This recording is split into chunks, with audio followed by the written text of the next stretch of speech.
Hello and welcome to this week's edition of Ask Danny. I'm your host, Danny, and you're here with Blue Door Media. Every week we ask our audience to write in a question about the natural world that we do a little bit of research about, then make a video so we can learn about the topic together. Thanks to everyone who wrote in questions this week, and the question we are going to answer comes from Arnold. Arnold writes, Danny, I appreciate the research you do and watching your videos. Thank you, sir. Appreciate you.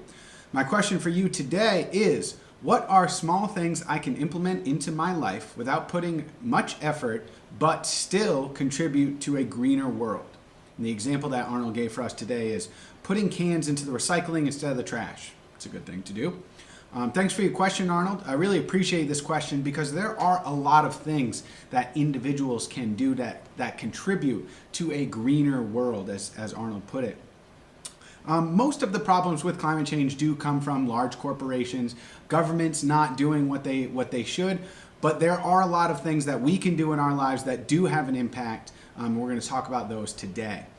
So Arnold's first example of putting cans in the recycling instead of the trash is a great thing to do. Recycling is definitely better than putting things in the landfill. It's always good to do the things that you can based on where you live. So for example, I know my apartment complex has a recycling bin, but I watch them as they dump it into the trash when the trash comes. So if that's the case where you live, then you know if you want to recycle, you're going to have to find another place to bring those cans and bottles.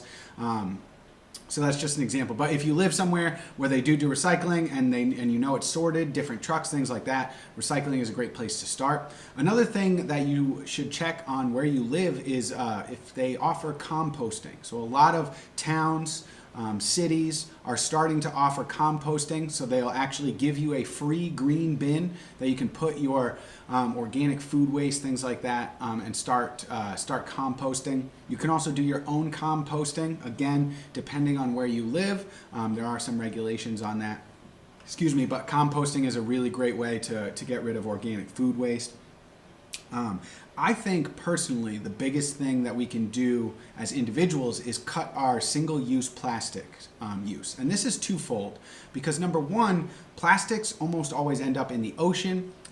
They end up in our food, they end up in the air. There's plastics everywhere. Microplastics are a huge problem. And one of the ways, when we make plastic, it's very energy intensive. So cutting down on the use of plastic not only removes it from the environment, but it cuts down on the CO2 output from making plastic, which is a really energy intensive process.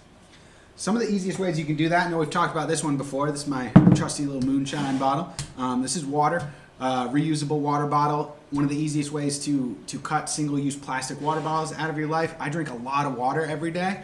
So if I was just using single-use plastic water bottles, I'd be going through several hundreds a year. It's probably way more than that. I've had a reusable water bottle for a long time. I think it's great. I can carry more water around with me. Don't have to worry about the water bottles. Reusable bags, obviously another good one people talk about a lot of times, so you don't have to use the single-use bags from the grocery store. There's one that I have used in the past. I don't have them right now. When I moved across the country, they did not make the move. But I'll put the link in the comments. They are a reusable food wrapping.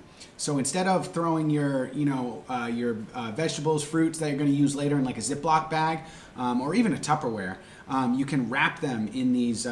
It's like almost like a cloth material, but it's coated in honey, I believe, and they're really great. I had them for years. I really love them. I'm going to get some more.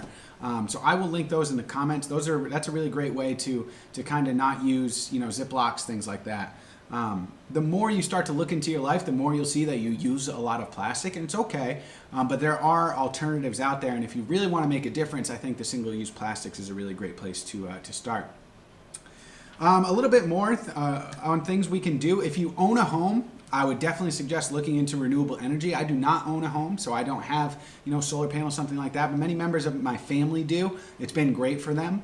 Almost all the folks in my personal life I know that have solar panels or another form of renewable energy speak very highly of it. They save a lot of money. Sometimes they even make money off of the energy they create. So that's a really great thing to do as well. Depending on where you live, there might be some government subsidies that you can actually get solar panels at a discounted price or even sometimes for free. So I would definitely highly suggest looking into that. One more thing I like to mention is limiting long distance travel when you can. If you have an opportunity to do a trip that requires you to fly, and you have an opportunity to do a trip that requires you to drive, maybe think about what you can do that's a little bit closer to you. Flying uses a lot of carbon, it emits a lot of carbon dioxide. Driving's not great either. But obviously we need to fly, we need to drive sometimes in our life. But when you're making those choices, it's something to think about. Do I need to make this trip, or is there something a little bit closer that I'd like to do on the one hand? Other than that, the two most important things I think that we can do, even more so than the single-use plastics, is to share and educate, how you feel and the things that and to vote.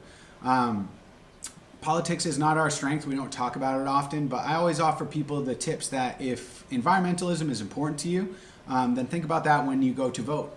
Vote for a candidate who's going to value the environment and pass laws that will protect the things that you love, and protect the climate and the planet, things like that. It's really important. The sharing and educating part is actually pretty easy. If you've got a friend or a family member and they might not know how bad single-use plastics are for the environment, just by you sharing with them in kind of a kind way, maybe you can get them to change their habits. That's how I began to change my habits. I started working at an organization that really valued being green and sustainable, and a lot of it was stuff I didn't know or had never thought of. And once I started to learn from these folks, I said, hey, this is good. This is a good idea. It makes me feel good. I feel like I'm making a difference. So I started to share that with others, and it has it has a lasting effect on a lot of folks. So just sharing. If you see someone in your life and maybe they might not know that grocery bags are bad for the environment, and maybe they might even like bringing their own bags more than getting the plastic bags that rip, all your food falls, your eggs break. It's a nightmare. But sharing and educating how you feel and how much the environment means to you, to other people, will get that effect of more people caring. Thanks so much for your question, Arnold. I hope I was able to give you some good tips. I will put a link for those, the food wrap items that I was talking about. I'll put a link for those in the comments so you can check them out. Please keep asking me questions right in next week, and maybe you'll be featured in next week's video